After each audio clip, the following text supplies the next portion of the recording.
Does that work all right? Yeah. Okay, can you hear me up the back? Yeah, all right, great. All right, so look, I'm a big believer in starting on the same page. As Jack was saying, I actually did play AFL footy, Morningside Panthers. Anyone from that club by chance?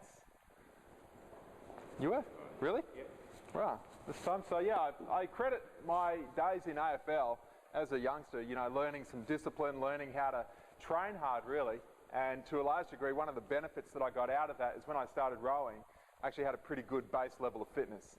If you know anything about rowing, you've got to basically, you know, train pretty hard, and you've got to go pretty hard for 5 or 6, 7 minutes. At the end of that race, you basically collapse, and it's not too dissimilar to a game of footy. It's just that you can't get in the way of anyone else. You've got to sort of do your own thing, and you're in your own lane. So I'm going to give you a little experience of that, just by chance. Has anyone here rowed before? A couple of people? Know what I'm talking about then? You might be good at this activity. This is an activity I like to do with all of the audiences that I work with, and I want to see how good you guys are. I did it with an NRL group the other day. They did a pretty good job. They managed to get this almost perfect within 3 goes. So the standard has been set for you people, all right? So here's your challenge. In rowing, the most critical thing is that the blades go in the water and they come out of the water at exactly the same time. You know, in a sport not dissimilar to yours, and as much as any sport really, when the difference between winning and losing, between having your best performance and perhaps a not so great performance, you know, in a sport like rowing, we lost a gold medal in 2000 by 0.29%. You know, 1.37 seconds. And you know what, I'm bronze medal, yeah, I'm almost over that now. You know, I've almost come to terms with that day, and we would have liked to have gone a little bit quicker. But for the most part, the blades go in and out of the water at exactly the same time, but it's the nth degree. It's the standards that you're willing to accept, which completely define your success in basically anything. Would you agree? Yeah, absolutely. So here's your challenge. All right, so I want you to make sure that you can actually stand up in front of your seat. So if you could do that for me now, I'm going to get you to do a little activity for me. Just make sure you can clearly stand up and push your seat back a little bit. All right, that's the easy part. All right, take a seat again. And this is what sort of happens. So yeah, have a seat.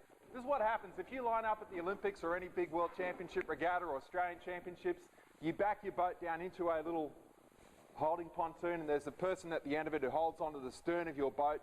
Then a little cap comes up to hold your bow. I don't know if you watched this year's Olympics and saw that happen. The little cap comes up, holds onto the bow of your boat, and then the starter, in the old days, the starter used to say, "Are you ready? Row."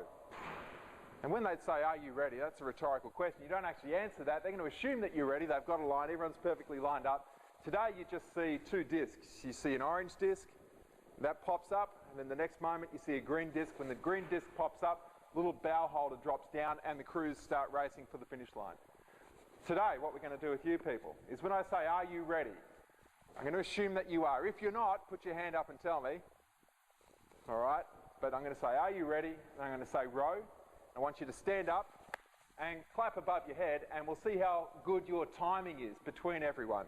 I mean, you would agree in AFL, it's just like any other sport, your awareness of the people around you and the things that are going on around you is critical, isn't it? All right, so use your peripheral vision, get in touch with the people around you. We're going to start on the same page. This is what it's all about. Ready to have a go at this? All right. Are you ready? Row. Oh, crikey. What's the time? It is early, isn't it? All right, have another seat. Well, I mean, what would you give yourself out of 10 for that? I saw some people that must be slow starters. I mean, you're going to get left behind. The 500 metre mark's going to come up. You're going to look around and think that, well, where did everyone go? All right. That's the equivalent of running onto the field and, you know, having a couple of goals scored against you before you know what's going on. True? All right. So maybe I give you, what did you say you give yourself out of 10? 3. All right, maybe you're 5. Wasn't terrible. It wasn't great though. You won't win a premiership doing that, right? So here's another chance. Okay, are you ready? Row. That's getting better. Remember I said the NRL guys got it in 3. Okay, I give you an 8 out of 10 for that one. Okay, so we can do a little bit better. Okay, we ready now? Are you ready? Row. All right, much better. Good job, people. Now do that another 240 times, perfectly in time. When you get really tired, try and keep it together. And that's sort of what rowing is about. You know, every sport is hard in its own unique way. All right, so today, the key things we're talking about here. I'll get this presentation up on the screen. the people side of AFL and your pre-season. You know, as I've been alluding to, I'm a big believer in starting on the same page. And in the work that we do at Athlete Assessments, that's been our business now for the last 5 years. Prior to that, and continuing on, I do a lot of work with corporate organisations, working with their various teams and structures. And especially in sport, we see the common patterns emerging all of the time. And each year I have the advantage of working with, and the privilege really, of working with between 50 and 60 different teams, and that includes everything. We work with 23 different sports. Would you believe fly fishing was the most recent sport that we started doing some work with? I don't know how much you can do with the fish, but yeah, it's all about coaching still. But what we start to see is a common pattern that emerges with teams that are very successful and teams that don't achieve the level of success that maybe they should, given the talent that they have, is the degree to which teams are willing to start on the same page and really create a foundation of success. There's an American man, his name was William Edward Deming. If you Google him, you'll find a great page and a number of websites dedicated to the work that he did. Essentially, he was the father of the Japanese auto industry. And although he was an American man, he came to Japan to make his mark in that particular industry, where in America at the time, 1/8 of an inch was a good enough tolerance in terms of manufacturing the auto parts. And of course the cars would go okay, right? But when you don't have really tight tolerances, when the machining is not done to the nth degree, the chances of that car breaking down over a longer period of time. So he basically defined what quality was. And where others were prepared to accept that standard, he raised the bar. 1/16 of an inch became the standard in the Japanese auto industry, and subsequently the cars became more reliable, more effective, more efficient, and they started developing that reputation, which today they still have. Would you agree? Okay. And so the key message behind that is that if you get the first 15% right, what is the likelihood that you have a better chance of achieving the remaining 85%? What do you think? And so what is that first 15% in terms of how we define our AFL season? You know, when our team first comes together, these are the critical things we need to know. Now today I want to talk to you about 3 specific models. Okay. These are the 3 models that we're looking at. In all of the work that we do, this is essentially how we work with various teams. We use our understanding of how teams develop. We use our understanding of the critical processes that a team has to have in place if they're going to be successful. And ultimately, it's all about understanding people. Okay. Now, I've got some notes for you here. If you want to just grab those notes, and you can just start handing them out along the line there. And then there's some more notes here which you can also grab and hand out. So you can basically just grab the box and pass it along, or do it any way you choose. But you can follow along with this presentation and have this as a reference for when we're finished here today. But essentially what we're going to be chatting about first is how teams develop. So in 1965 there was a man called Bruce Tuckman, and he did a lot of study and research into teams. And a lot of coaches think that developing a high-performing team is literally a rite of passage. You bring these diverse people together and you keep them together for long enough, and what will start happening? They start performing well, right? I mean, is that your experience? Does it just happen? I mean, is it that easy? You put this group of people together and suddenly they start kicking goals, literally? Well, what do you notice? You put this group of people together and then maybe they go okay to begin with, but then they go through another stage where the performance really starts to drop.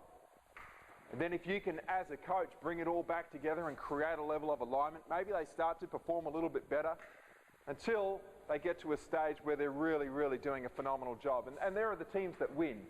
But there's very few teams that really get to that stage. Even at the AFL level, whether it's AFL or NRL or any of the big sports, you know, you often see it where teams at the end of the season, what happens?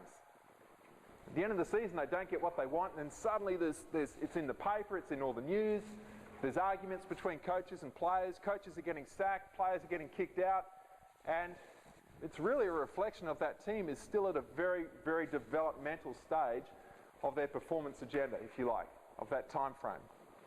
And so the key thing is what are you doing as a coach to not just say that, okay, we put this group together and it's going to start happening, because that's not a reality. So look, if you follow along with this, these are the stages that teams go through. And as I said, as a coach, this is one of the foundation models that we really need to know, okay, because it just won't happen otherwise. So tell me about this.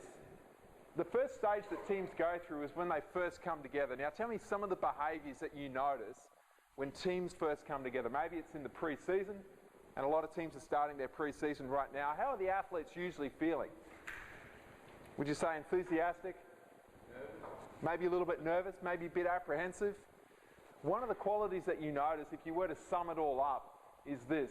When the team is new, generally what's happening is you get people that are pretty enthusiastic about their upcoming season, and if they're not, what's the problem? Like if you're just starting your season and you don't have guys that are turning up and absolutely wanting to be there and really enthusiastic about it, is that a sign of something that's going to be a bigger issue down the path? What do you think? It's a massive issue. So when a team first comes together, normally people are pretty happy.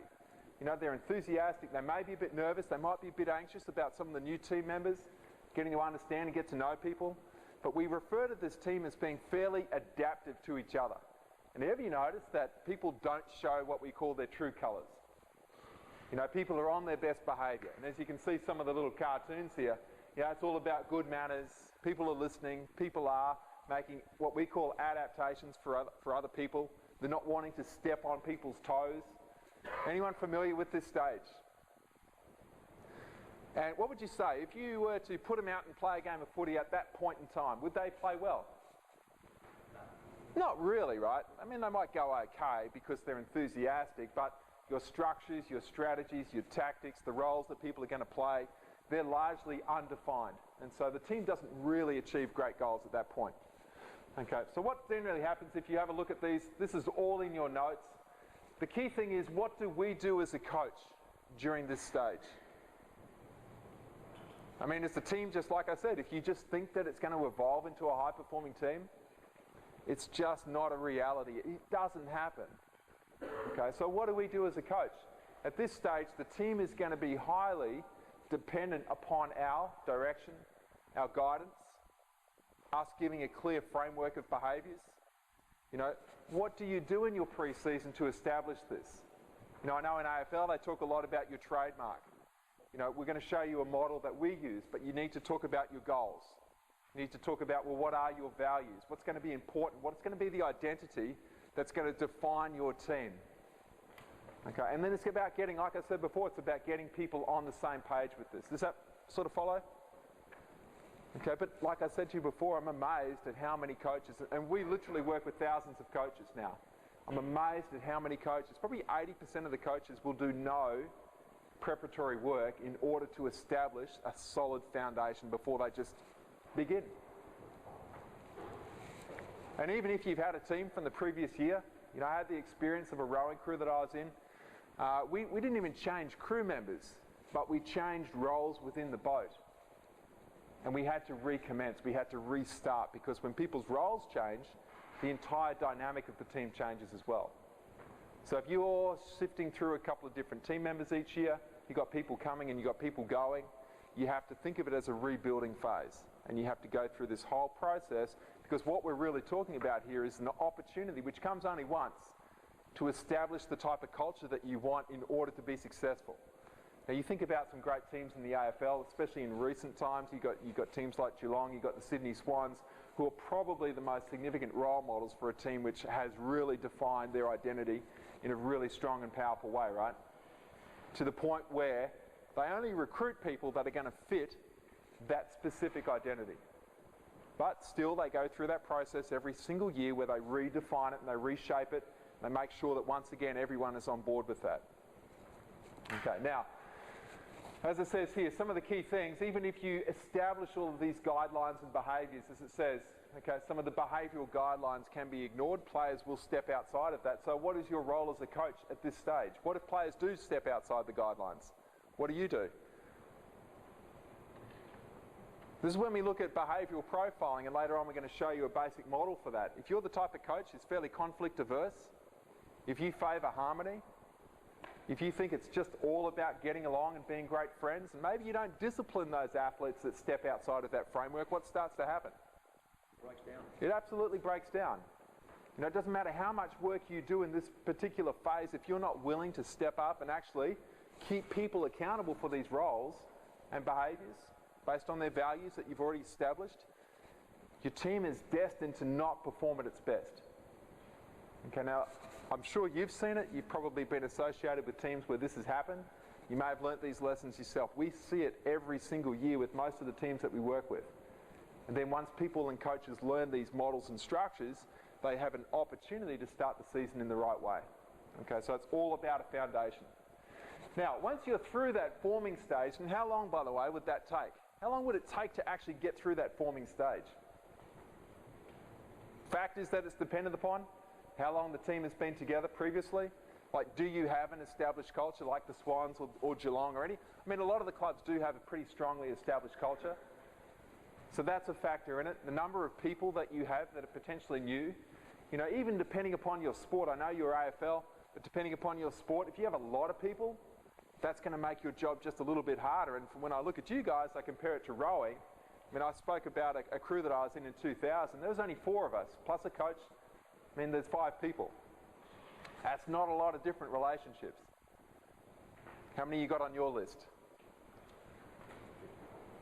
You got 50 people, and then when you actually define your team, you got maybe 25. Is that about the number? Okay, that's a lot of different relationships, isn't it? You know, one of the key things about sport is that whilst your athletes are athletes, what are they before they're an athlete? They're a human being, you know, and human beings exist on having quality relationships with each other.